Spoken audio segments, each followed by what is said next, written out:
Tutorial College, the great Kit Tatad. Happy birthday, Kit. Thank you He very much. celebrated his 65th birthday yesterday. 83rd, 80. Good Mr. evening. President. Good evening. Good evening, Senator. Thank you very much, Tony. Mr. President, in deference to the chairman of the MOPC, I tried to write down my question too. Mr. President, first of all, may I thank and congratulate the MOPC through its chairman, Mr. Tony Lopez, for organizing this timely multi-sectoral forum.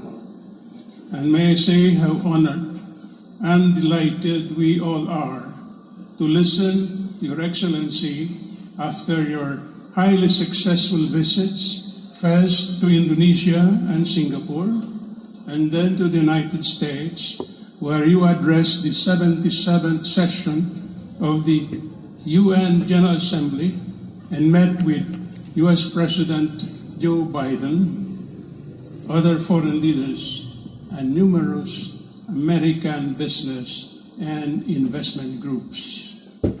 The UN General Debate was dominated by fierce denunciations of the Russian invasion of Ukraine and passionate calls for severe punishment of the offender. Your Excellency, however, made it abundantly clear that the Philippines will be a friend to all and an enemy to none, whether in this conflict or in any other. This is a universal aspiration rooted in the gospel, a stark reminder that war always destroys and peace alone delivers. My question, Mr. President, is this. Having defined the ideal, will you now want to operationalize your exalted foreign policy vision so that the world would have a working model to follow? And if that opens up a diplomatic corridor for sovereign nations to cooperate with greater zeal for the elimination of war and the threat of war, would you be disposed to lead such an undertaking? At an appropriate time, will you want to take it up with, say, your colleagues in ASEAN and in the non-aligned movement, of which we have been a member since 1993? One small related question, Mr. President. The UN Secretary General recently said that so far humanity has been... Kit, can you reduce your question to 5 words? What exactly are you asking? What is your exact question? Yeah, I asked the first question. That would His Excellency want to operationalize his exalted foreign policy vision so that the world will have a model to follow? And if that opens up a diplomatic corridor for many nations to work together to... So you're asking the President if he wants to be the leader in peacemaking negotiations? Yes. Okay. In regard to that, I believe that it is, especially for the regional concerns that we have, that it is not sufficient for one country or one leader or one head of state to lead the. There will be leaders, there will be followers, and we hope to be one. We hope to be the part of the leading, the ones that are leading the effort for peace. That we concentrate. In the past, in my discussions with the different leaders, we spoke, of course, of the situation here in Southeast Asia, in Asia, in regards to the intensifying non-violent conflict, but between China and the United States over Taiwan. And again, we were reminded 2 days ago of what we may have forgotten a little bit, that North Korea remains a threat to the peace in the region.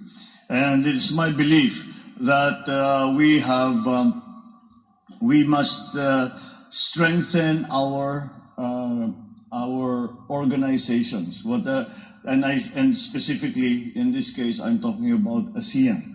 And I think ASEAN can do more than it has done thus far.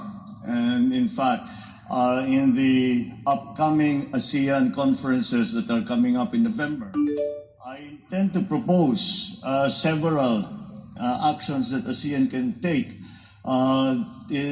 specific to the different conflicts that we are seeing in our region. And if the Philippines can play a part, then that would certainly be a good thing. We have the issue of Myanmar and the Rohingya situation, and we have as yet been unable to bring Myanmar to the table. And I think it's time to put forward some concrete proposals on what we can do to, at the very least, bring the at least representatives of the military government to the table so we can begin to talk about these things. I'm a great believer in engagement, and I think once the lines of communications have closed, then any hope of a compromise has ended.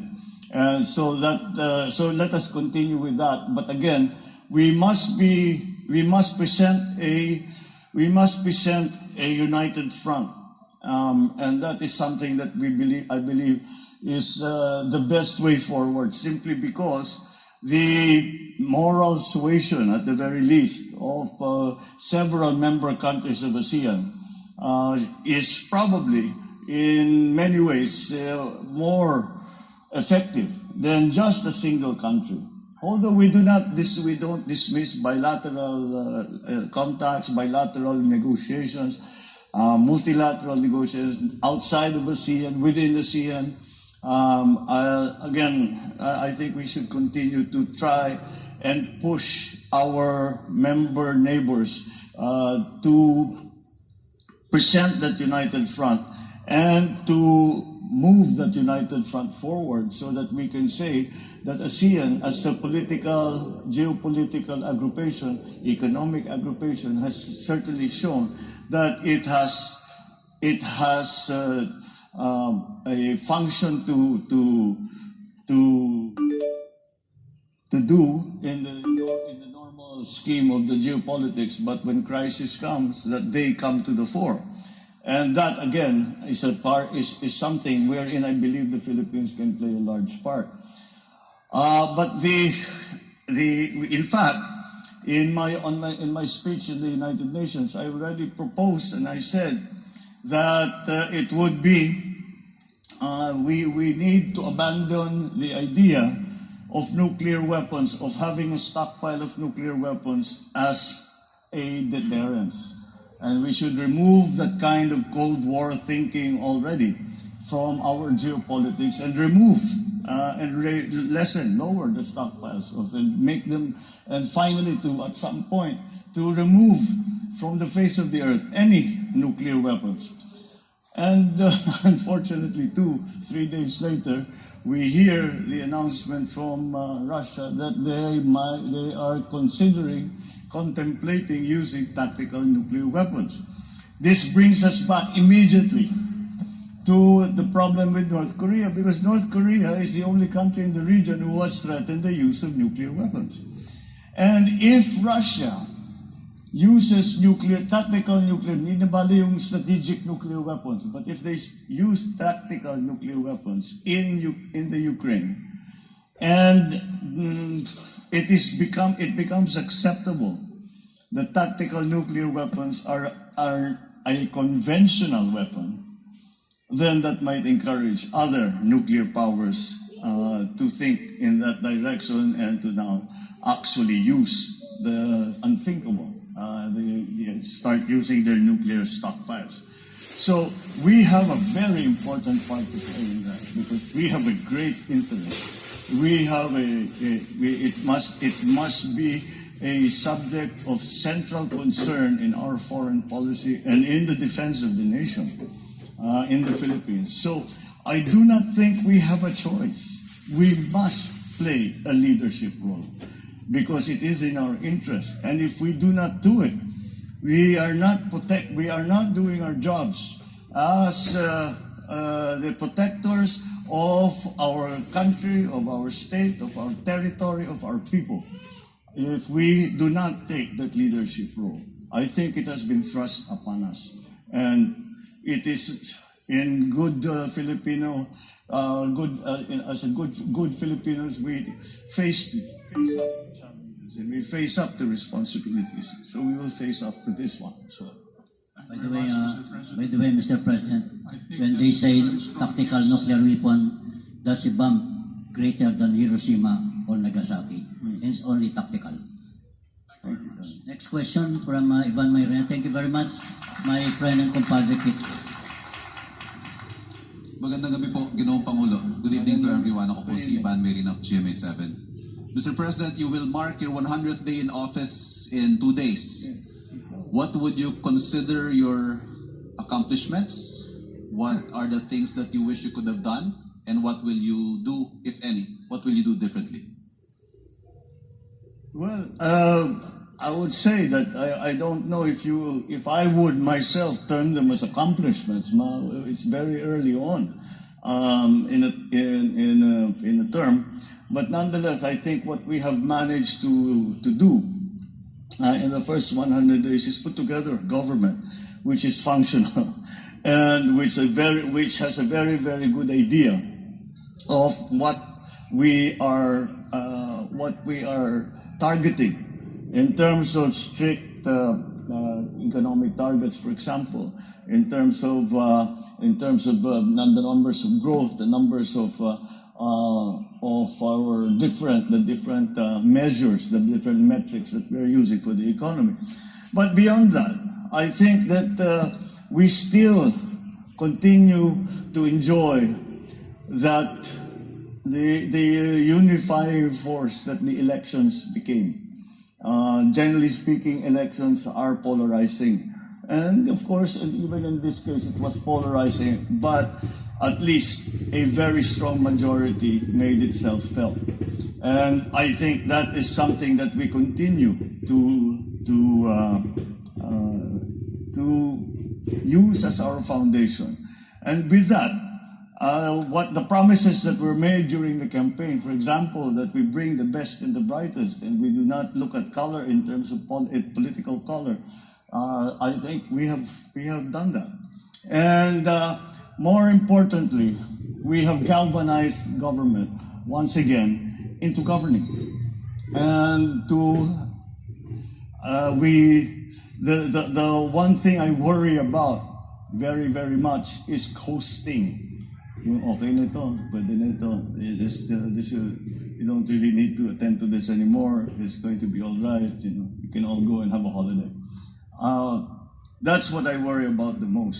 But so I try very hard to impetus into government. Come on, let's go. We need to do these things. We haven't very much time. We have very few. We have very many difficulties. We cannot count on other countries to help us in ways that they used to be able to help us. So it is up to us. But I think all of those, at least in the higher positions in government, and even slowly, it's filtering down to the rank and file, are beginning to feel that no, there is a point to government. There is something that we need to be doing. And this is the direction we are being led in. These are the things that we are going to do. We are going to go from here to there. This is why we are doing it, and this is how we are going to get it done. And this is the part that you will have to play if we are going to succeed. That kind of message, I think, has filtered down to not only the elected officials, not only the high officials in government, but to slowly make government, make the bureaucracy understand, make all our officials understand that we are here to as a government, we are here to govern. We have been put here to try our best to pull us out of this terrible crisis that we have just been suffering for the last 2 years. And I think we have achieved that. So it is that sense of urgency, that sense of again, it is that unity that we bring people together, and we are bringing people together for a reason. And the reason is not ourselves, it's not our families, but it's our community, it's our country, it's our people. That, I think, we have returned into government. I think that's the most important thing. On a more practical level, I believe that the engagements that we have had with ASEAN countries such as Indonesia and Singapore, and then eventually our contacts that we renewed. The nice thing is the Philippines has many friends around the world, and these contacts and friendships we have been able to renew. But I think since this is the coming out party for the world, it's not just the Philippines that's coming out of the pandemic. This is the coming out party for the Philippines, and we are able to explain this is what the Philippines is now. This is what the Philippines looks like after 2.5 years of crisis. This is what the Philippines is doing, and this is how we can help each other. Because not any one country is going to manage this transformation by themselves, and we will need each other's help. The interconnectivity of the global economy was brought home in a very convincing way by the war in Ukraine. I even in the UN, I would talk to the other leaders, and they say, who would have thought that the war in Eastern Europe would affect the Philippines halfway around the world in the gap, in the food supply, fertilizer prices, seedling prices, fuel, all of these things. You never imagined that such a thing would happen, but here it is, and here we are. And so it was very, very important for us to find our place now in the world, and to define that place and to explain that to the rest of the world, especially our friends, but also those who have not been considered as particularly close partners or allies. But we have been able to show that the Philippines is standing on its feet. The Philippines continues to have its aspirations and its dreams, and we are willing to do our part in making those dreams come true. And the partnerships, once again, are going to be important, and we invite you to join us.